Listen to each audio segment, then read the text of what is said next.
بسم اللہ الرحمن الرحیم۔ السلام علیکم۔ آج میں آپ کو زندگی کا وہ واقعہ سناتی ہوں جو بہت تکلیف دہ بھی ہے اور کس طرح سے وہ وقت گزرا، اور وہ ہے وقت میرے شوہر کا جب انتقال ہوا ہے۔ 29 مارچ کا دن تھا اور 1984، یعنی کافی پرانی بات ہو گئی، لیکن میرے لیے ابھی بھی وہ تازہ ہے۔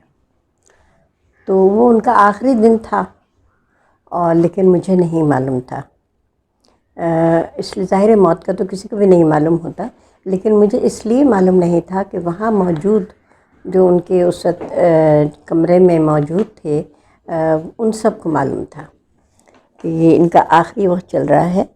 اور علاوہ میرے وہاں موجود جو ڈاکٹرز تھے، میرا بھتیجا بھی ڈاکٹر ہے، میرا جو ہے ایک کزن ہے وہ بھی ڈاکٹر ہے، وہ وہاں کھڑے ہوئے تھے، میرا چھوٹا بھتیجا وہاں کھڑا ہوا تھا، میری نندیں وہاں پہ تھیں، اور میرے اور جو ہیں کزن رشتہ دار وہ وہاں پہ تھے، اسپتال کا عملہ وہاں پہ تھا، اور سب کو معلوم تھا کہ یہ ان کا آخری وقت ہے، اور یہ اپنے حقیقی جو ہے مالک اس کی طرف ان کی روانی شروع ہو چکی ہے۔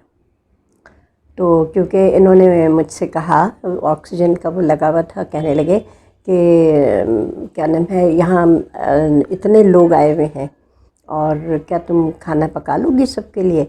تو میں سمجھی بہک رہے ہیں، کیونکہ کبھی کبھی ایسا ہوتا تھا کہ وہ بہکنے لگتے تھے، تو میں سمجھی ابھی بھی بہک رہے۔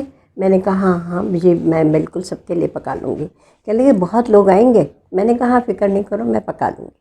پھر کہنے لگے کہ اچھا، کیونکہ فوج میں تھے نا، تو مجھ سے کہنے لگے کہ میرا شیو کروا دو اور میری گاڑی صاف کروا دو، مجھے جانا ہے۔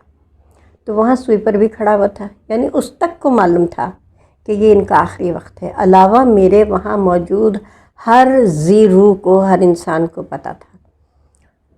تو میں نے اس سے جو سویپر تھا، میں نے کہا کہ دیکھو صاحب کہہ رہے ہیں کہ میری گاڑی صاف کر دو، تو تم ان کی گاڑی صاف کر دو، ان کو جانا ہے۔ وہ بیچارہ چپ چاپ کھڑا رہا، وہ سمجھا ہوگا میں بھی بہک رہی ہوں۔ پھر اس کے بعد وہ مجھ سے کہنے لگے کہ مجھے کباب اور پراٹھے کھانا ہے۔ تو میں نے کہا اچھا، میرا بھتیجا وہاں کھڑا ہوا تھا، اس سے میں نے کہا کہ عادل، رؤوف بھائی کہتے تھے میرے میاں کو نا، سب لوگ مجھے باجی کہتے تھے، انہیں بھائی کہتے تھے، تو کہا، میں نے کہا کہ جاؤ عادل کباب پراٹھا لے آؤ، رؤوف صاحب کو بھوک لگ رہی ہے۔ وہ بھی چپ چاپ کھڑا رہا۔ پھر اس کے بعد ان کا جو آکسیجن سلنڈر تھا وہ ڈراپ ہو رہی تھی نا، ان کی آکسیجن ڈراپ ہو رہی تھی، 0 پہ جا رہا تھا، مجھے سمجھ ہی نہیں آئی۔ میں نے ان کا ہاتھ پکڑتی تھی اور چھوڑتی تھی تو وہ گر جاتا تھا۔ تو 1-2 دفعہ جب ایسا ہوا تو میں ان سے لڑنے لگی، کیونکہ مجھے نہیں معلوم تھا، میں سمجھ رہی تھی یہ ٹھیک ہو رہے ہیں۔ اس کا بھی واقعہ ہے کہ وہ میرے ذہن میں کیوں اتنی چیز پختہ تھی کہ یہ ٹھیک ہو رہے ہیں۔ تو میں نے اس وقت بھی ان سے لڑائی کی، میں نے کہا کہ یہ کیا ہے، جب میں تمہارا ہاتھ اٹھاتی ہوں تو تم گرا دیتے ہو، جب میں تمہارا ہاتھ اٹھاتی ہوں تو تم گرا دیتے ہو۔ اب سب بالکل وہاں ساکت خاموش، میری نند قرآن شریف پڑھ رہی اور باقی سب خاموش، صرف کھڑے ہوئے، اور میں ان سے اس طرح کی باتیں کر رہی۔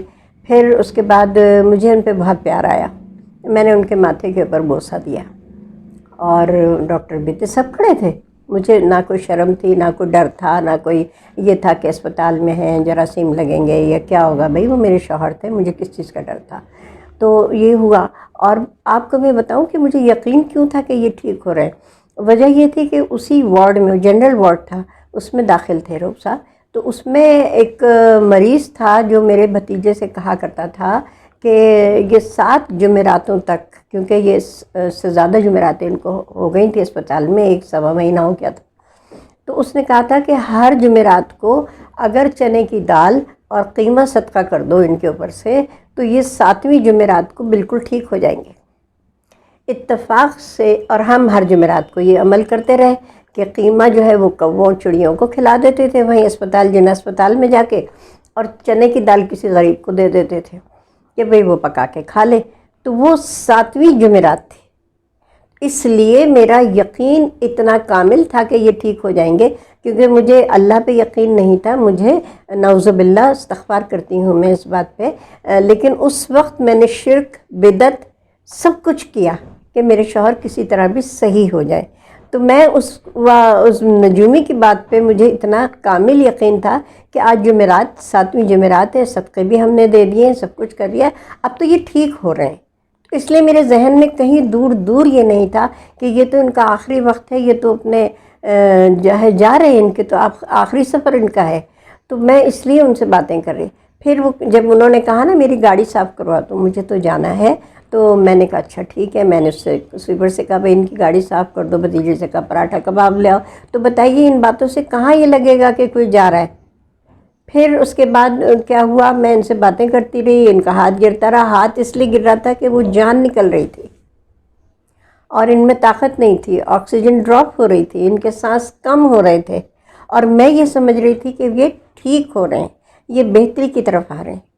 تو پھر مجھ سے انہوں نے جب دیکھا کہ طبیعت ان کی زیادہ خراب ہونے لگی تو مغرب کی اذان ہونے والی تھی، تو یہ کہہ رہے تھے نا مجھے پھر مجھ سے انہوں نے کہا کہ مجھے نماز پڑھنی ہے، مجھے وضو کرنا ہے، کیونکہ نماز کے بے حد شوقین تھے۔ فرض سمجھ کے تو ہم سبھی ٹکرے مارتے ہیں، لیکن وہ رؤوف صاحب کو عبادت کا اور نماز کا شوق تھا۔ تو وہ مجھ سے کہنے لگے کہ مجھے نماز پڑھنی ہے۔ تو میں نے کہا ہاں ٹھیک ہے، یہاں تم وضو کروا دیتی ہوں، تم یہاں نماز پڑھو اور میں باہر جا کے نماز پڑھتی ہوں۔ یہ کہہ کے مجھے سب نے کہا ہاں تم باہر جاؤ۔ کسی نے مجھے احساس نہیں دلایا۔ میرے بچوں کو بھی میرے دوسرے بھائی کزن ہیں ان کے گھر بھیج دیا گیا، اور مجھے ذہن میں نہیں آیا کہ کیوں بھیج دیا گیا۔ میں باہر گئی اور اسی وقت اذان ہوئی، اور اذان کے ساتھ ہی اپنے خالق حقیقی سے جا ملے۔ اس وقت مجھے نہیں پتہ تھا، میں اپنا نماز پڑھ رہی تھی۔ نماز پڑھی اور پتہ چلا کہ وہ تو رو رہے سب لوگ، اور میرے جیٹ جو ہے وہ مجھے لپٹا کے بہت روئے۔ وہ میرے باپ اور بھائی کی طرح تھے، وہ بچپن سے کیا نام ہے انہوں نے مجھے دیکھا تھا، جانا تھا، اور وہ بہت ہی محبت کرتے تھے۔ ہمارے جو جیٹ تھے وہ اور میرے بھائی بہت پرانے دوست تھے، اور ہماری رشتہ داری بالکل ایسے سگے بہن بھائیوں کی طرح تھی۔ میں نے کہا پتہ نہیں کیوں رو رہے ہیں یہ، تو میں ان کو تسلی دینے لگی۔ میں نے کہا کہ بھائی جان آپ روئیں نہیں، ٹھیک ہو جائیں گے، وہ ٹھیک ہو رہے ہیں۔ آپ یہ دیکھیے کہ میری اتنی عقل جو ہے وہ ماری گئی تھی کہ مجھے کچھ بھی نہیں پتہ تھا۔ اور ہاں ایک بات آپ کو اور بتاؤں کہ جب میں اس وارڈ میں داخل ہونے جا رہی تھی، وہ مردانہ وارڈ تھا، میں جیسے ہی داخل ہونے لگی تھی تو وہ جو گیٹ تھا، جو ہال کا جو دروازہ تھا، میں اس پہ ابھی پہلا قدم ہی رکھا تھا، تو مجھے ایسا لگا جیسے کسی نے ایک بھاری سی سل، ایک وزنی سل، جو سل جیسے آپ سمجھتے ہیں نا جو موٹی سی وزن پتھر جیسے ہوتا ہے، وہ سل میرے کسی نے سینے پہ رکھ دی۔ اللہ تعالیٰ نے تو صبر کی سل رکھی تھی یا کیا رکھا تھا، لیکن میں آپ سے بالکل مبالغہ نہیں کر رہی کہ مجھے اس کا وزن محسوس ہوا کہ کسی نے میرے سینے پہ سل رکھ دی بھاری سی۔ تو وہ شاید اللہ تعالیٰ نے ہی کی تھی کہ میں برداشت کر جاؤں۔ اور پھر اس کے بعد آپ کو بتاؤں، انتقال ہو گیا، باہر نکال دیا، سب رونے پیٹنے لگے، مجھے گاڑی میں بٹھا دیا اوروں کے ساتھ۔ اب گاڑی میں کیا کر رہی ہوں، میں گانا گاتی جا رہی تھی۔ جو فلموں میں ہم دیکھتے ہیں تو ہم سمجھتے ہیں ارے ایسا کہاں ہوتا ہے، فلموں میں مرنے پہ کون گانے گاتا ہے، اور میں گانا گاتی بھی جا رہی تھی۔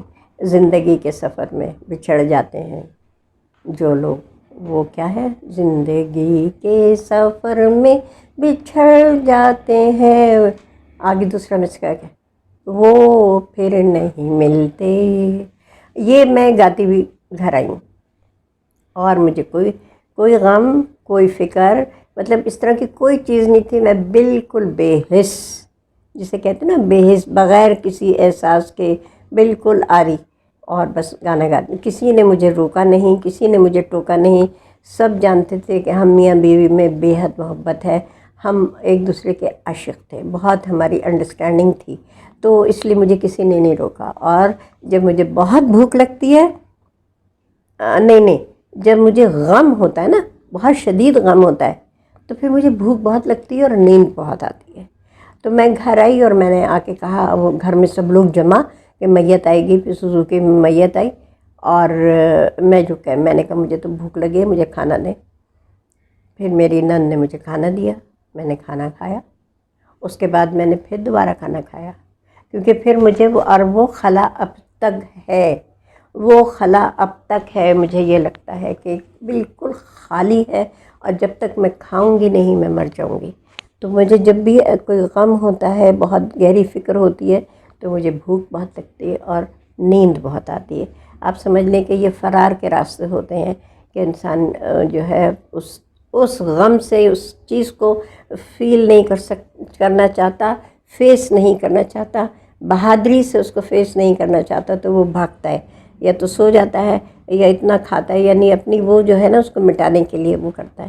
تو یہ میرے ساتھ ہوا تھا، اور قصے تو بہت ہیں، زندگی بھر کے بہت قصے ہیں، کبھی اور پھر آپ کو سنائیں گے انشاءاللہ تعالیٰ۔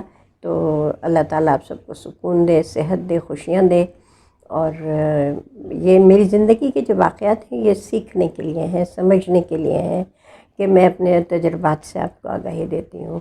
اللہ پاک آپ سب کو خوش رکھے، ایک دوسرے سے محبت کیجیے، محبتیں بانٹیے، اور شکریہ آپ کا۔